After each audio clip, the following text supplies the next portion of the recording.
नमस्कार दोस्तों, स्वागत है आपका अपने चैनल टेक स्टडी पर। और आज हम पढ़ेंगे किडनी। ठीक है, किडनी के अंदर जो अमोनिया बनता है, ठीक है, वो किस प्रकार बनता है।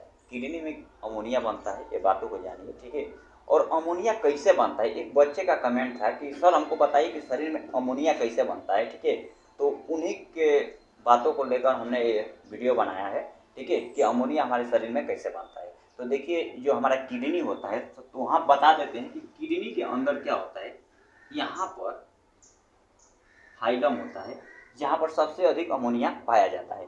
अब रही की बात कि अमोनिया शरीर में बनता कैसे है, तो अमोनिया शरीर में जो आंत होती है, जिसे आप पचौनी कहते हैं। ठीक है, छोटी आंत, बड़ी आंत, दो प्रकार की आंत होती है। तो आंत द्वारा प्रोटीन को अवशोषित किया जाता है और अमोनिया बनता है।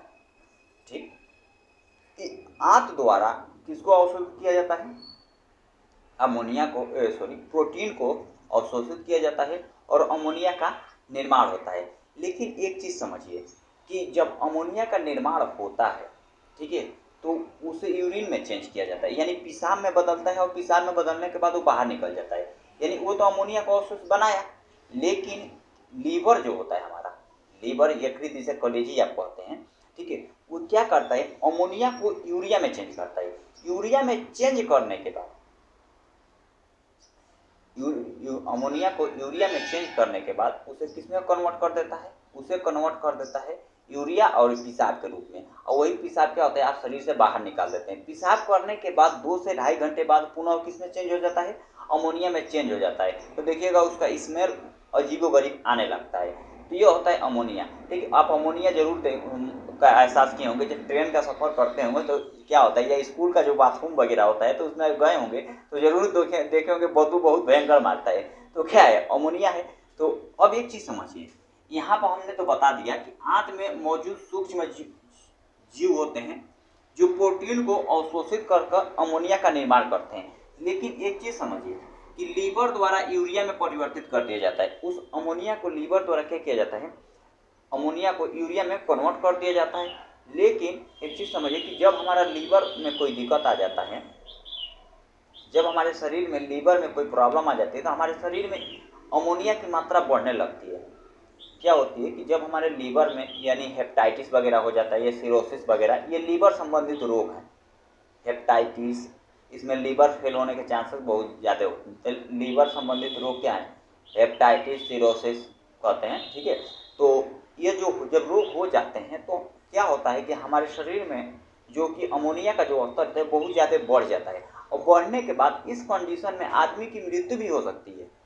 अमोनिया की मात्रा ज़्यादा बढ़ती है तो क्या होता है, ब्लड शरीर पीलापन पड़ने लगेगा, यानी ब्लड खराब होना चालू हो जाएगा। तो ये सारे लक्षण दिखाई देना चालू हो जाते हैं। लेकिन एक चीज़ समझिए यहाँ पर कि हेपेटाइटिस और लीवर सिरोसिस जो रोग होता है, ये लीवर संबंधित रोग है। लेकिन उम्र के साथ अमोनिया की मात्रा क्या होती है शरीर में, कितनी होती है, उसके बारे में भी हम समझेंगे। अभी तो आपने समझिए कि अमोनिया किस प्रकार बनता है। और रह गई अमोनिया का सूत्र जो होता है NH3 होता है। अमोनिया का सूत्र क्या होता है, NH3 होता है। अब यहाँ पर समझिए कि वयस्क यानी वयस्क इंसान में जो क्या होता है कि जो अमोनिया की मात्रा होती है 10 से 80 माइक्रोग्राम प्रति डेसीलीटर होती है, या mcg/dl बोल सकते हैं। दो बच्चे में जो बच्चे क्या होते हैं 2 वर्ष से छोटे होते हैं, जो बच्चे क्या होते हैं 2 वर्ष से छोटे होते हैं, उनमें जो क्या होता है, अमोनिया की मात्रा होती है, उसमें अमोनिया की मात्रा जो होती है कितनी होती है, देखिए 19 से 60 माइक्रोग्राम प्रति डेसीलीटर होती है, mcg/dl होता है। रही नवजात शिशु में जो 10 दिन क्या है, 2 वर्ष से 10 दिन से 2 वर्ष के बीच में, 10 दिन से 2 वर्ष के बीच में, तो उसमें अमोनिया की मात्रा कितनी होती है, 69 से 136 माइक्रोग्राम प्रति डेसीलीटर या mcg/dl होता है। रहेगी बात उम्र में, ठीक है, यानी उम्र जब 0 से 10 दिन, यानी बच्चा जब पैदा हुआ है तो उसमें 10 दिन का जो समय होता है, 10 दिन तक से पहले का, उसमें जो अमोनिया की मात्रा होती है सबसे ज़्यादा पाई जाती है 170, ठीक है, से 341 माइक्रोग्राम प्रति डेसीलीटर पाई जाती है। जब बच्चा छोटा होता है तो उसमें अमोनिया की मात्रा सबसे अधिक देखने को मिलती है। अब रह गई, देखिए अमोनिया में जब शरीर में अमोनिया ज़्यादा बढ़ जाता है तो इसमें क्या क्या चीज़ें हो सकती हैं। तो अमोनिया में शरीर में अमोनिया की मात्रा जब बढ़ जा सकती है तो उसमें होता है लीवर फेल होने के चांसेस बहुत ज़्यादा हो जाते हैं, यानी कि लीवर खराब होने के चांसेस बहुत ज़्यादा रहते हैं। खून में क्या होता है, खून में पोटेशियम की मात्रा की कमी हो जाती है, खून में पोटेशियम की मात्रा क्या हो जाती है, कम हो जाती है। और क्या होता है, जैसे लीवर फेल होने के चांसेस कब रहेंगे, जब सिरोसिस और हेपेटाइटिस वगैरह रोग होगा तब। अमोनिया की मात्रा बढ़ने के कारण क्या होता है, सिरोसिस और हेपेटाइटिस रोग भी हो सकते हैं। हार्ट फेल होने के चांसेस बहुत ज़्यादा रहते हैं। जब अमोनिया की मात्रा क्या होती है शरीर में ज़्यादा हो जाती है तो हार्ट फेल भी होने के चांसेस ज़्यादा रहते हैं और किडनी फेल भी होने के चांसेस बहुत ज़्यादा रहते हैं। ठीक, तो यह सारे कुछ चीज़ें थी कि अमोनिया की शरीर में अमोनिया की मात्रा कितनी होनी चाहिए।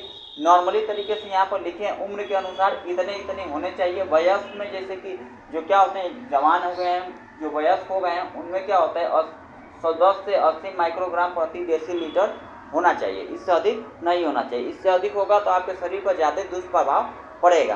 तो ये सारी चीज़ें कुछ होती हैं अमोनिया के बारे में। आज शायद आपको, उम्मीद होगा हमको कि आपको समझ में आया होगा। ठीक है, आप क्या कर लीजिए, इसका एक स्क्रीनशॉट ले लीजिए और वीडियो आपको पसंद आए तो अपने दोस्तों तक शेयर कीजिए।